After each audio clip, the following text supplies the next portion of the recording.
嘅。咁第一位咧就係我身邊呢一位就係 Raymond 陳俊文先生，咁佢就係我哋嘅節目及旅遊產品拓展總經理，亦都係今次花車巡遊嘅項目主管。咁Raymond 做完大家嘅睇下個答問之後咧，咁就會應該會邀請國泰航空公司嘅頭先Ronald 啦，即係我哋國泰嘅行政總裁林紹波先生咧，就再回答大家嘅問題。咁所以都兩 part 嚟嘅。咁所以首先請大家睇下就住我哋今次嘅新春匯演之夜咧，有啲乜嘢嘅問題可以發問啦。係首先請大家即係講出係邊位先？等。係。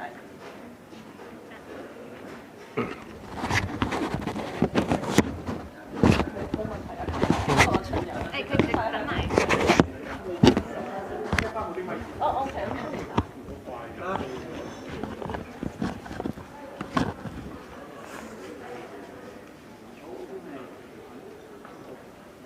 港台想問下今次嗰個匯演嗰個經費大概係幾多錢嘅預算，同埋估計吸引到幾多人次嘅旅客可以喺現場又好，或者係收睇直播？好啊，首先多謝你問題啦。咁今次我哋嘅活動嘅經費咧，大概係3800萬左右啦。咁其實比起往年咧係有增加㗎。咁最主要就係其實過咗5年之後啦，咁其實除咗通脹之外咧，佢所有嘅製作嘅成本咧都增加咗，而今次咧，大家都知道就係我哋今次嘅國際表演團隊咧嘅數目咧係歷年最多嘅，咁所以咧多咗外國嘅團隊嚟香港表演嘅時候咧，我哋嘅譬如機票啊、酒店嘅成本亦都增加咗嘅。咁而喺整個巡遊嘅活動裏面咧，我哋都會 expect 大概15萬人次左右嘅。好，係。Some English questions from the Sure. China Morning Post. Firstly, we'd like to ask a little bit about how confident the tourism board is that the event will be able to attract residents to stay in Hong Kong and also to attract tourists to come to view the event, especially with the outflow of residents to mainland and overseas, as well as also some of the other events held by the local district councils as well. And the second question is, what measures will the tourism board take to ensure that the crowds, especially tourists from the mainland, will be able to dissipate or go home orderly following the situation seen in the New Year countdown? All right, thanks for your question. Actually, the Chinese New Year Parade has been a very signature event of Hong Kong for so many years. Since we have actually not organizing this event for 5 years, so actually a lot of locals as well as the tourists have been expecting this event.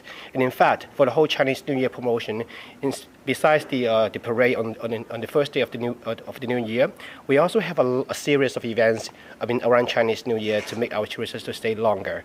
And in fact, for all the flows that we actually going to see on the first day of the new year, they are going to be displayed at Tsim Sha Tsui East for another 2 weeks. So actually, we are encouraging more tourists to stay longer, to take pictures with our flow and to join our other Chinese New Year activities. And for the before the event, actually, we will have another inter-department meeting with different government departments for a better communication for the crowd control. Thank you. 你可明白兩個問題啦。首先就係上次今年嘅2024年嘅呢個煙花嘅時候啦，即係有啲內地客啦或者警方安排啦，其實各方面有啲不滿啦。想知旅發局今年係點樣，即係呢一次可以點樣做得好啲啦？另外就係想問翻就係話嗰一次其實旅發局係有冇收到投訴咧？即係兩方面或者其他都有。如果有嘅話，收到幾多宗同埋涉及啲乜嘢因素咧？唔該你。我諗我先答翻第一個問題啦。咁其實今次我哋籌備呢次嘅今次我哋籌備呢個新春匯演嘅時候咧，我哋其實亦都會之前咧同政府各大部門咧做一個跨部門嘅一啲會議，作為籌備嘅準備嘅。關於煙花嗰個旅客其實我哋就冇收過。東方嘅都相親教翻咧，今次個經費用咗3800萬啦，其實係2019年嘅1倍啦，因為睇翻報道嗰時係1900萬啦。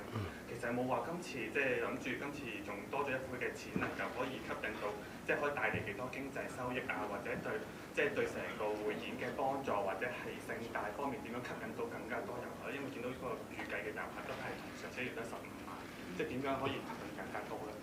因為其實咧因為遊行嘅路線咧，其實咧係同以往一樣嘅，咁所以喺呢個場地嘅容納嘅情況之下咧，所以我哋 expect 個人數係同以往係差唔多嘅。咁至於頭先我哋解釋過啦，因為成本增加咗好多啦，咁其實我哋都希望就係令到我哋今次嘅活動邀請多啲國際嘅隊伍啦，令到表演嘅項目咧更加豐富，令到我哋嘅旅客咧可以延長佢哋嘅喺香港嘅逗留嘅。對上一次係2019。香港嚟緊，想問下，因為今次嗰個巡遊咧都會去到較夜嘅時間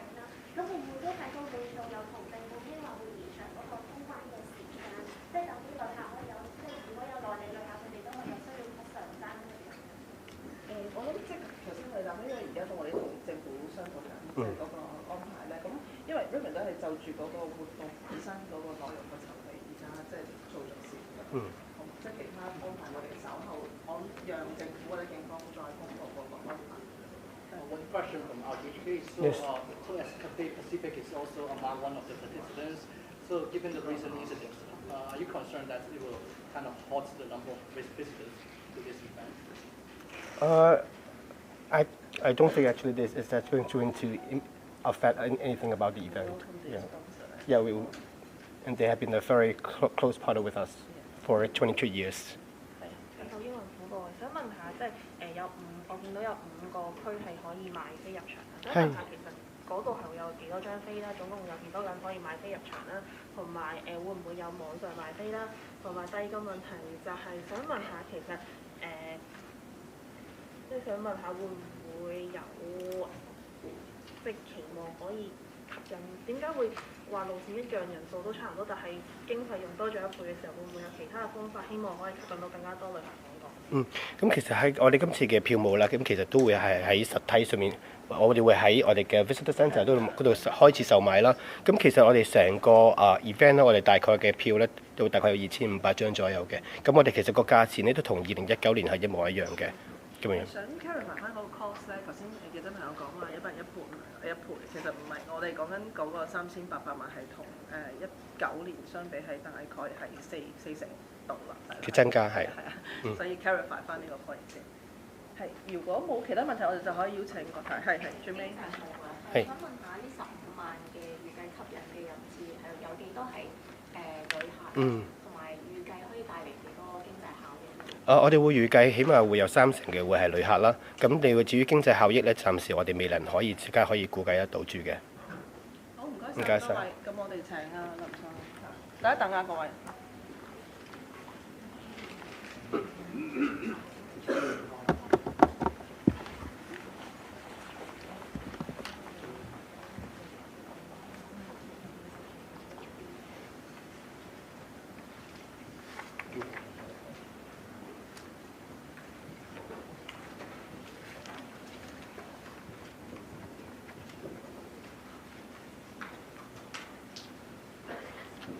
咁我或者我都講解一下，以下係陣間係我哋會見到我哋國泰集團嘅行政總裁林紹波先生啦。咁佢首先會同大家咧有幾句説話想講嘅，跟住我哋有啲時間可以回答傳媒問題嘅。好，唔該晒先。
生有請啊！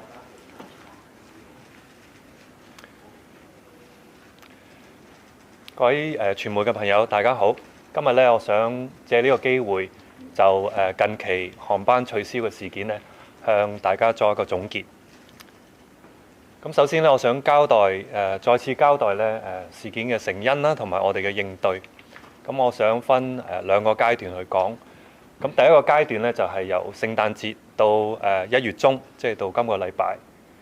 咁喺我哋編更嘅時候咧，我哋低估咗候命機師嘅數目，咁以至咧到我哋去到真正運作嘅時候，係唔足以應付流感高峰期嗰個影響嘅。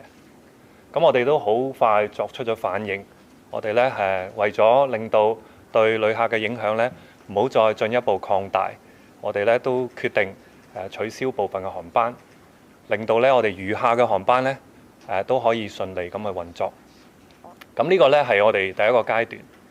第二個階段咧就係由1月中到2月底。咁喺呢個階段裏邊咧，我哋好緊張咧，就係尤其去保障喺農曆新年高峰出行嘅期間，旅客嘅行程咧可以順利進行。咁呢個期間咧就係講緊年28去到年初9嘅12日期間咧，係一個旅行出門嘅高峰期，亦都係訪港旅客嘅高峰期。咁喺呢段期間裏邊咧，我哋至今咧都係未有任何航班被取消嘅。咁亦都保障呢個階段同埋餘下1月同埋2月嘅運作都係正常咧。我哋亦都主動取消咗平均每日12班嘅航班，令到咧我哋整體餘下嘅運作咧都可以係順利嘅進行。咁前2日咧，我哋已經係立即通知咗受影響嘅乘客，亦都咧同佢哋安排咗一啲替代嘅安排。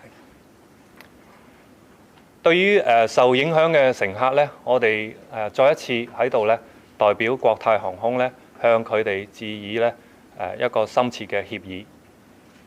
今次嘅事件咧影響咗唔少旅客佢哋嘅出行嘅安排，為佢哋帶嚟好多嘅不便。咁我哋咧整個團隊，包括我自己咧，都係感到非常之抱歉。咁我哋咧會喺呢件事裏邊咧吸取教訓，作出改善。咁展望未來啦，我哋喺前2日我哋嘅航班取消已經係完成咗。咁呢幾日嘅日常運作咧，都係已經係非常之穩定同埋正常嘅。咁未來嘅日子咧，我哋會每日去密切留意情況，務求咧我哋有足夠嘅機師去保持我哋航班嘅正常運作。呢件事咧係對於咧旅客對我哋嘅期望咧都帶嚟一個失望嘅。咁我哋咧會深切咁去檢討。咁我已經係責成咗我哋嘅營運同埋航空服務總裁去帶領一個工作小組去檢討今次嘅事件，亦都作出一個徹底嘅改善。咁我今日想講嘅係咁多，多謝各位。好，而家發問嘅時間。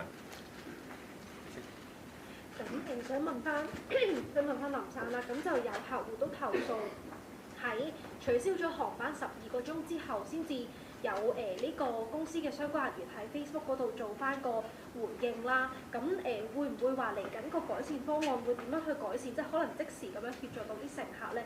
同埋你話已經安排咗足夠嘅機師去做新年期間啦。咁但係其實都正值係呢個流感高峰期啦。咁又會唔會點樣可以確保到唔會再有突然之間取消航班嘅情況出現咧？唔該。咁頭先我講過有2個階段嘅處理啦。咁喺第一個階段裏邊咧，的確有1至2日嘅航班咧，我哋個通知期係非常之短嘅。咁尤其是係啱啱過咗去嘅1月7號嗰日咧，係我哋航班取消嘅最多嘅數目。咁嗰日總共取消咗27班航班，同埋咧嗰日嘅航班咧，我哋都係比較遲去通知嚇。咁所以嗰日咧係比較引起乘客嘅更多嘅不便。咁我哋嘅團隊咧，其實都加咗好多人手，尤其是我哋顧客服務嘅部門，去聽電話、去應 WhatsApp 咧，其實我哋都加咗好多人手。咁喺嗰日稍後咧，其實我哋都反應都開始係越嚟越快，咁盡快咧係回應我哋顧客嘅查詢啦，咁同埋幫佢哋去安排一啲替代嘅安排，都係越嚟越快。咁經過咗嗰2日之後咧，7號同埋8號咧，其實我哋顧客服務嘅水平咧已經係全面回復正常。咁所有嘅查詢咧，我哋都係以一個比較快嘅時間咧，都係可以回答到嘅。咁另外頭先講到啦，我哋除咗1月餘下嘅時間同埋2月整體，我哋希望喺嚟緊咧，我哋嘅運作咧繼續保持正常嘅。咁尤其是就係喺農曆新年出行高峰嗰段時間，即係頭先我講過年28到初9呢段時間咧，我哋係會特別進一步加強增加我哋機師候命嗰個數目。咁務求咧，我哋有啲特別嘅措施咧，令到嗰段時間，尤其是咧我哋啲航班咧係可以順暢咁去運作嘅。但係咧，至今有冇即係取消航班嘅數量咧？受影響嘅客人數量有幾多咧？即係國泰補償嘅係幾個人咧？第二就係即係除咗頭先話有即係工作小組檢討之外，同埋道歉之外，有冇一啲後果需要高層嘅嗰啲後果需要承擔咧？有冇人需要請辭咧？另外就係有工會話，即係點解會取消咁多嘅航班咧？係因為即係疫情期間大幅削減咗機師嘅數量，同唔同呢個講法咧？認唔認為係當初嘅決定種下咗禍根？咁我逐一回答啦。首先我哋1月同2月份咧，平均每日係取消咗12班嘅航班嘅。咁都有一定數目嘅顧客咧係受影響。咁每個顧客佢哋受嘅影響個程度啦，同埋情況都唔同嘅。咁我哋而家咧都逐一細心咧去睇下佢哋有啲咩需要咧，我哋會逐個個案去處理，去妥善咁去處理嘅。咁至於頭先你講到咧，其實我哋人手方面啦，其實我都想講講我哋整體重建嘅過程。咁國泰咧，我哋重建咧，其實係比好多其他城市啦，都係比較遲一啲嘅，因為香港嘅開放咧係差唔多係去年2023年年頭先開始嘅。咁所以國泰嘅重建呢個起步係比起好多其他航空公司咧係遲起步嘅。咁但係咧，即使係遲起步，我哋由2022年中咧，我哋嘅運力咧係唔達到少於10%嘅。咁但係咧，去年嘅年尾咧，我哋已經達到運力去到70%。咁由18個月嘅時間咧，我哋由10%去到70%咧。如果你睇翻其他城市、其他航空公司咧，其實我哋係算係重建得非常之快嘅。咁喺重建裏邊咧，我哋主要係要重建我哋嘅人手啦。咁喺去年其實我哋都非常之成功，我哋成個集團嘅團隊嘅淨增長咧係超過4000人嘅。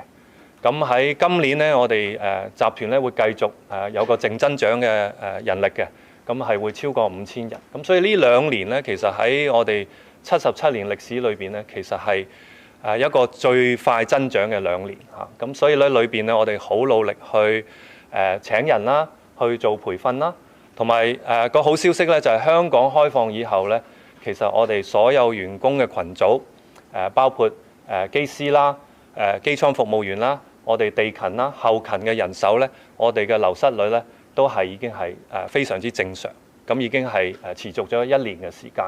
咁我相信未來咧個流失率咧都會保持正常，所以我哋主要嘅工作咧就係要好努力去招聘啦，同埋非常之努力咁去培訓。好明報嘅，首先想問翻，因為琴日出咗份新聞稿提到，其實機師嘅監表係12月中去定啦，令到嗰個後面機師不足嘅問題影響到1月啦。咁其實係咪代表國泰其實已經係早知道係會有唔夠機師嘅情況出現咧？咁但係點解係去到1月7號，即係航班取消得最多嗰一日先公佈咧？同埋係想問翻國泰幾時通知民航處需要取消咁多航班咧？第二就係想問翻取消航班嘅性質係啲乜嘢咧？其實涉及到啲咩航線咧？定係最遲起飛前幾耐係可以接獲到呢個消息咧？咁最後都係想問翻就係話，其實今次整合安排啦，同埋上次聖誕同埋新年啦，其實至今咧係收到係有幾多位乘客受到影響，同埋係收到幾多宗投訴咧？唔該。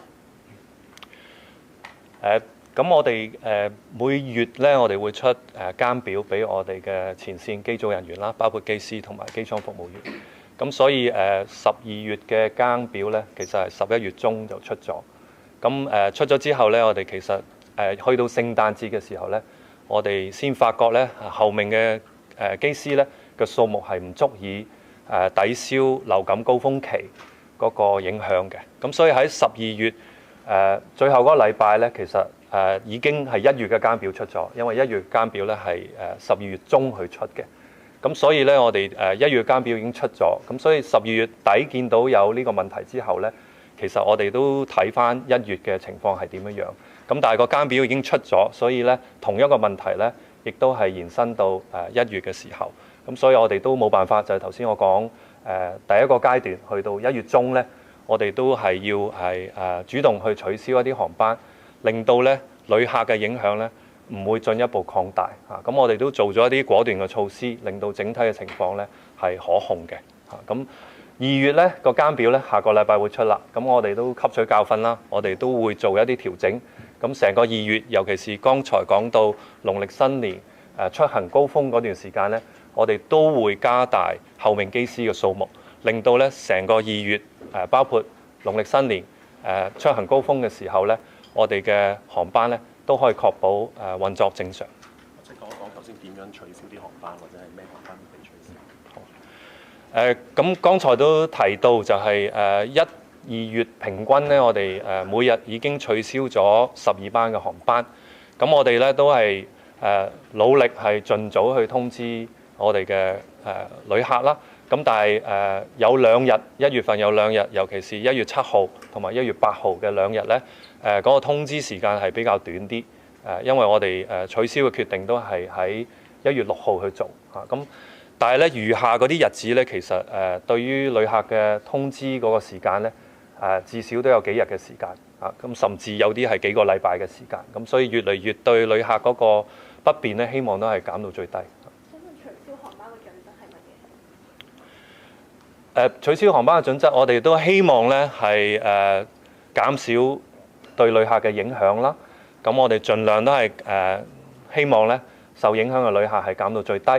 咁同埋咧，受影響嘅旅客咧係可以坐到最近時間嘅飛機。咁所以我哋大部分取消嘅航班咧，都係一啲短途嘅航班，同埋嗰啲短途航班咧，每日咧都係有多過1班嘅班次嚇。咁所以取消咗1班之後咧，我哋都可以將旅客咧放喺前後嘅航班班次裏邊，令到對我哋嘅旅客嘅影響咧減到最低。社会坊间其实有这个传闻，就是说呢，这次圣诞节以来，很多机师请病假，因为流感，是以此来表达对于可能国泰从疫情以来削减待遇的，还有削减薪酬的一种不满。所以这次事件是一个系统性的意外事件，还是说有人为的因素？那未来国泰是否会考虑去提升员工的待遇，让这些航空的人才进行回流？那第二个问题是，昨天我们也采访了一个香港立法会议员，他们帮你算了一下，1月到2月呢，每天如果减12班的话，可能整个香港在这期间受到影响的乘客可能会将近超过10万人。那接下来在安置这些帮助他们改签的这个工作当中，有没有可能去携手其他的航空公司进行改签？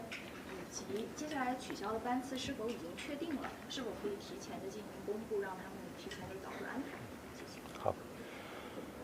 这次的事件的成因呢，主要是我们在计划的时候出了一些错误，就是後面飛行員的數，廣東話得啦 ，OK。今次嘅事件呢，個成因呢，主要就係喺我哋規劃監表嘅時候呢，我哋嘅候命嘅機師嘅數目呢係不足，咁以致呢係唔能夠抵消流感高峰期嗰個影響嚇。咁流感高峰期裏邊呢，其實政府都公布咗嚇，呢幾個禮拜呢係香港嘅流感嘅季節嘅高峰。咁我哋見到我哋機師嘅病假呢，其實都係同呢個高峰係相關嘅。咁我哋睇唔到有其他嘅因素喺裏邊。咁你頭先講另外個問題，可唔可以提一提啊？提升他們的待遇，讓航空業的人才回流。我哋咧係好注重我哋員工嘅士氣啦，同埋福利。咁喺疫情重建嘅過程裏邊呢，其實我哋一開始重建之後啦，我哋有啲初步正面嘅成績呢。其實我哋最優先呢，就係去回饋我哋嘅員工。咁喺舊年嘅9月啦，我哋都發放咗多達6個禮拜嘅一個獎金，俾喺疫情裏邊去對公司不離不棄嘅同事嚇。咁喺今年1月呢，我哋亦都發放呢係1個月嘅獎金，係多謝我哋同事去年嘅努力。咁喺嚟緊3月呢，我哋都會公布一個盈利分享計劃嘅成果俾同事咧去分享佢哋呢段時間重建嘅時間裏邊嘅努力嘅成果。咁所以你見到咧，其實我哋國泰咧係非常之注重我哋嘅團隊。咁我亦都個人咧經常係同我哋前線嘅團隊去溝通，去關心佢哋嚇。咁所以咧，我哋見到其實我哋各樣嘅數據都睇到啦，同埋我哋同員工傾偈都睇到，其實2023年呢，整體嚟講呢，我哋員工嘅士氣呢係已經係大大提升。咁無論係地勤啦、機艙服務員，甚至係機師，其實個士氣都係有所提升。咁我哋今年呢，我哋會繼續努力，繼續同我哋嘅同事呢去溝通啦，同埋去聽佢哋嘅需要，同埋回應佢哋嘅需要。咁希望呢，我哋今年嘅士氣呢可以繼續進一步提升。Some English question in English, please. SMP. Yeah, some English questions from the South China Morning Post. Mr. Lam, how would you respond to the repeated criticisms by the government towards the airline for the cancellation of flights in the recent weeks, especially with the additional cancellation of at least 20 flights this morning? And secondly, you mentioned about improvements that the airline will make. Can you give us a little bit more specific on what these improvements will be? Will there be any punishments for the staff involved in this incident? Will you yourself or members of the management team consider resigning in light of the company's failure in this case? And also, will the company consider readjusting its recovery targets, seeing that the company wants to restore its capacity fully by the end of 2024? Okay, you want me to answer in English, right? Yes. Okay. You might need to remind me about the questions because there are quite a number of them. We've been, throughout this incident, we've been keeping the Hong Kong government and all the regulators informed. And moving forward, we will also closely work with them to look at the root cause of this incident, as well as making sure we make fundamental step changes to avoid the recurrence of the similar incidents moving forward. All the planned cancellations have been completed 2 days ago already. So I know the media has been counting number of flights being cancelled, including 20 flights today. But I must emphasize that all the current flight cancellation have been processed and completed a few days back. So these are not new cancellation. As I mentioned, since we have completed all the planned cancellation 2 days ago, for these few days, our operations on a day-in, day-out basis has been normal and steady. Can you remind me? Specific improvements of what the company will take, and also whether you or members of your management team will consider resigning. So at this stage, we have a number of focuses. The first focus is to make sure that from now on, moving forward, towards Chinese New Year, towards end Feb and beyond Feb, we have to ensure that our day-to-day operation remains reliable and steady and normal. So that is our first focus among our leadership team. The second focus is that we have set up a working group to look into this incident. What are the root causes, what lessons we can learn from it, and most importantly, what are the fundamental improvements that we'll work on. So those two are our focuses moving forward. And in terms of the improvement, we will take a very thorough look at our organization when it comes to operational planning. We're going to look at our end-to-end process when it comes to operational planning, as well as our technology, digital capability as well. So we have already started working on those items. But I must emphasize that we've been operating in this rebuild phase from last year and this year. And we've been facing a lot of challenges. These are not excuses. I think we are responsible for those challenges. But I must emphasize that despite COVID has ended, the rebuild journey hasn't been all smooth. We face a lot of challenges in terms of building up our manpower, our capability. And we are in this unprecedented growth phase these 2 years. So there are new issues that we face, and we will learn from the lesson and adjust quickly and make sure that we don't make the same mistake moving forward. And Mr. Lam, also would the company consider readjusting its recovery targets because you do want to refill full capacity by 2024, at the end of 2024? As I mentioned, from mid-2022, when we have less than 10% of flights, throughout 18 months, we have now rebuilt back to 70% of flights. And this is a very fast pace. If you look at other cities, other airlines who have opened up earlier than Hong Kong and Cathay, we've actually done a great job in terms of rebuilding to that level. And this year, we'll continue to work towards fully rebuilding our flights and network.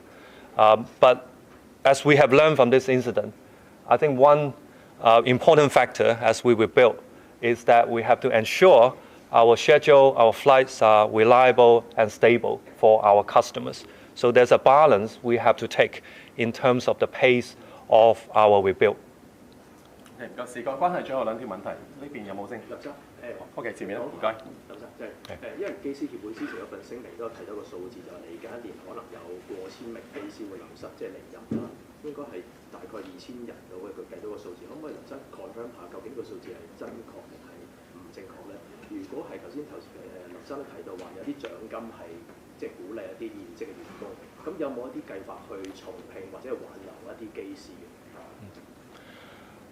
剛才我講過啦，其實香港開放之後啦，我哋整體2023年各個群組嘅員工嗰個流失率咧，都係非常之正常。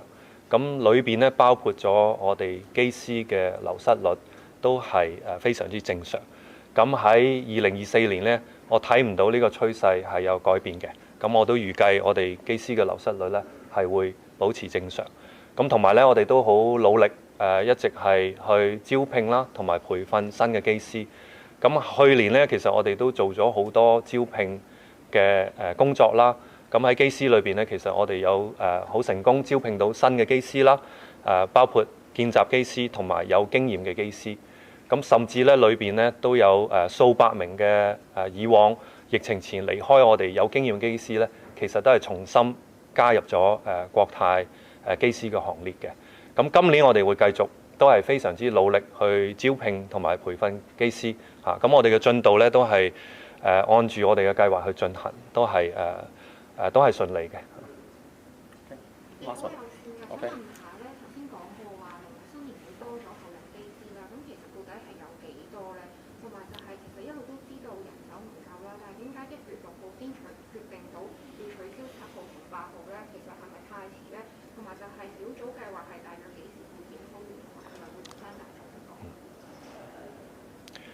咁為咗保障農曆新年香港人出行或者旅客嚟香港，佢哋可以順利成行啦。咁我哋喺農曆新年嗰個旅遊嘅高峰期間呢，我哋都加大咗我哋候命機師嘅數目。咁呢個數目呢，都係我哋都有好有信心，就係可以足以抵消任何流感或者其他病假嗰個影響嘅嚇。咁頭先我都再一次道歉啦，就係今個月尤其是7號、8號咧，嗰啲航班取消咧係比較遲去通知嘅。咁都係我哋嘅決定都係做得比較遲啦。咁我呢度係再一次向尤其是嗰2日受影響嘅乘客咧，我都係再一次道歉嘅嚇。咁我哋都一路睇住其實流感高峰嗰個影響啦。咁我哋1月裏邊其實都係同12月嗰個問題都係一樣，都係候命嘅機師唔夠。咁我哋咧都係盡快去做決定。咁但係影響咧對某啲日子咧嗰個影響係比較大啲。咁我再喺呢度咧向受影響嘅旅客咧作一個深切嘅協議。好，唔該晒。好啦，唔該晒。唔該晒你，唔該晒，多謝晒傳媒朋友，唔該你。唔該晒咁多位，咁我哋今日嗰個記者會就完結㗎啦。唔該晒咁多位。唔該晒。